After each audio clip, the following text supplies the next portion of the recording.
friends, welcome to Madras Samayal. இன்னைக்கு நம்ம Madras Samayalல eggless sponge cake எப்படி பண்றதுன்னு பார்க்கலாம். இது பண்றதுக்கு நான் இன்னைக்கு வந்து condensed milk பயன்படுத்தி பண்ண போறேன். ஏன்னா நம்ம ஏற்கனவே தயிர் சேர்த்து இன்னொரு eggless cake பண்ணிருக்கோம். இதுக்கு நான் இன்னைக்கு வந்து வீட்லயே condensed milk செய்ய போறேன். ஏன்னா இது வந்து ரொம்ப ஈஸியா செஞ்சு முடிச்சிடலாம். அதுக்கு நான் இன்னைக்கு வந்து 2 கப் தண்ணி சேர்க்காத கெட்டியான பால் எடுத்துர்க்கேன்.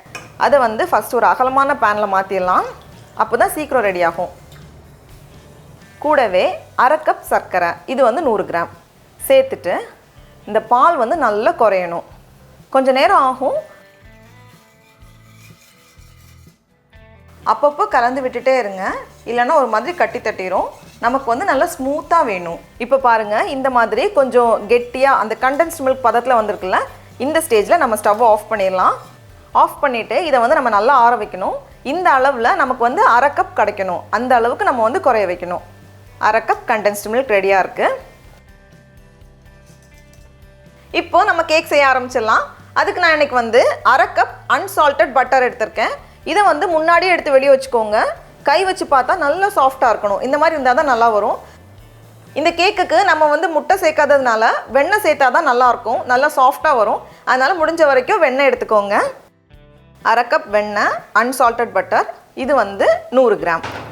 இப்போ இதை வந்து ஒரு பவுலில் மாற்றிட்டு ஒரு 2 நிமிஷம் நல்லா ஒரு ஒயர் விஸ்க் இல்லைனா ஒரு ஃபோர்க் வச்சு நல்லா நம்ம பீட் பண்ணோம். அப்போ தான் அது வந்து இன்னும் நல்லா சாஃப்டாக வரும்.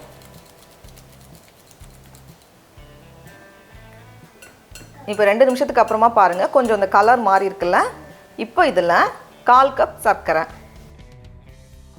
சேர்த்துட்டு இதை வந்து இன்னும் நல்லா பீட் பண்ணி வச்சிடலாம். ஒரு 2லேருந்து 3 நிமிஷம் போல் இன்னும் நம்ம பீட் பண்ணணும். அப்போ தான் அது வந்து நல்லா சாஃப்டாக அழகாக வரும்.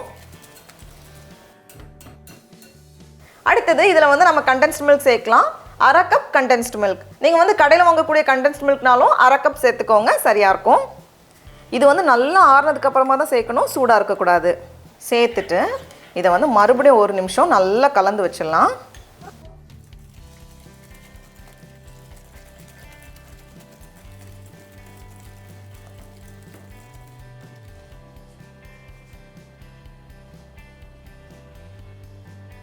நல்லா பீட் பண்ணி ரொம்ப அழகாக ரெடியாக இருக்குது.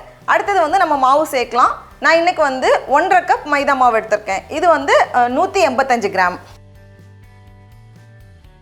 கூடவே 1/2 teaspoon baking powder, 1/2 teaspoon baking soda, கொஞ்சமாக உப்பு, 1/4 டீஸ்பூன் போல் உப்பு சேர்த்துட்டு இதை வந்து நம்ம சலிச்சு வச்சிடலாம்.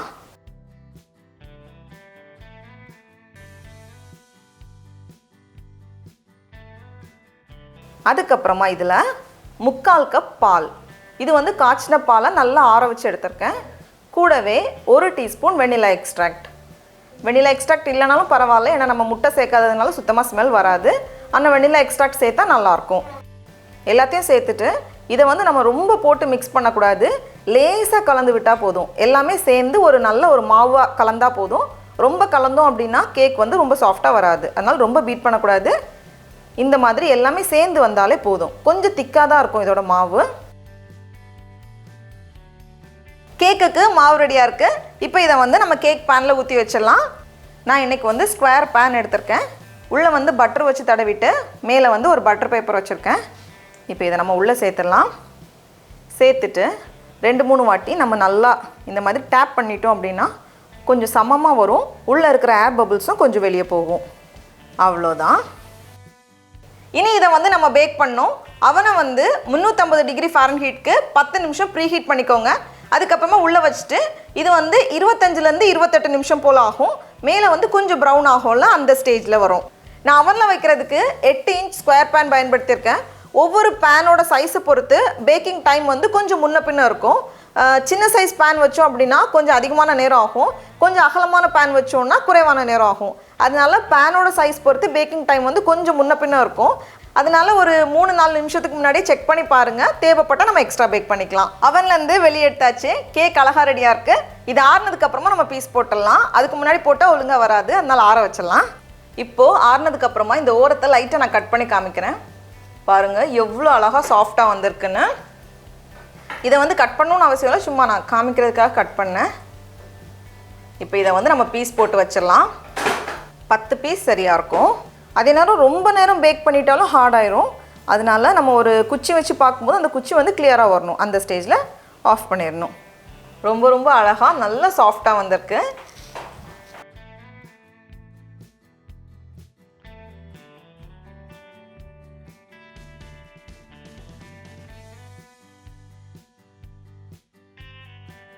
இதே மாதிரி நான் இன்னொரு பேட்ச் பண்ணியிருக்கேன். இதை வந்து நான் குக்கரில் செஞ்சு காமிக்கிறேன். நான் இன்றைக்கி வந்து 7 இன்ச் பேன் எடுத்திருக்கேன். எப்போவுமே நம்ம கேக் பேக் பண்ணும்போது கேக் டின்னில் பாதி தான் நம்ம வைக்கணும். ஃபுல்லாக வச்சோம் அப்படின்னா கேக் வந்து வெளியே வந்துடும். அதனால் பாதி போல் வச்சுக்கோங்க. இது வந்து சரியாக இருக்கும். எப்பவும் மாதிரி தான் குக்கரில் வந்து ஒரு லேயர் உப்பு சேர்த்துக்கோங்க. மேலே தூக்கி வைக்கிறதுக்காக ஒரு ஸ்டாண்ட். அப்புறமா குக்கரை மூடி வச்சுட்டு 5 நிமிஷம் மிதமான சூடில் நம்ம ப்ரீ ஹீட் பண்ணணும். இப்போ குக்கர் சூடானதும் கேக் டின்னை உள்ளே வச்சுட்டு மூடி வச்சுட்டு மிதமான சூடில் 25 நிமிஷம் போல் இதை நம்ம பேக் பண்ணணும். இப்போது நம்ம குக்கரை ஓப்பன் பண்ணி பார்த்துடலாம். பாருங்கள் எவ்வளோ நல்லா அழகாக வந்திருக்குன்னு. நம்ம எப்போவுமே குக்கரில் வைக்கும்போது மேலே வந்து கொஞ்சம் கலர் கம்மியாக தான் இருக்கும். ஏன்னா கீழேருந்து ஹீட் வர்றதுனால மேலே வந்து கொஞ்சம் ஒயிட்டாக தான் இருக்கும். டடா, நம்மளோட சுவையான எக்லெஸ் ஸ்பாஞ்ச் கேக் ரொம்ப ரொம்ப சூப்பராக தயாராகிடுச்சு. அவ்வளோ சாஃப்டாக வந்திருக்கு. பாருங்கள் மேகம் மாதிரியே இருக்குது. இப்போ நம்ம சாப்பிட்டு பார்க்கலாம். ரொம்ப ரொம்ப சூப்பராக இருக்குது. நீங்களும் கண்டிப்பாக இந்த கேக்கை வீட்டில் செஞ்சு பாருங்கள். உங்களுக்கு இந்த வீடியோ பிடிச்சிருந்துச்சுன்னா மெட்ராஸ் சமையலுக்கு சப்ஸ்கிரைப் பண்ணுங்கள். நாவின் சுவை எறும்புகள் மலரட்டும்.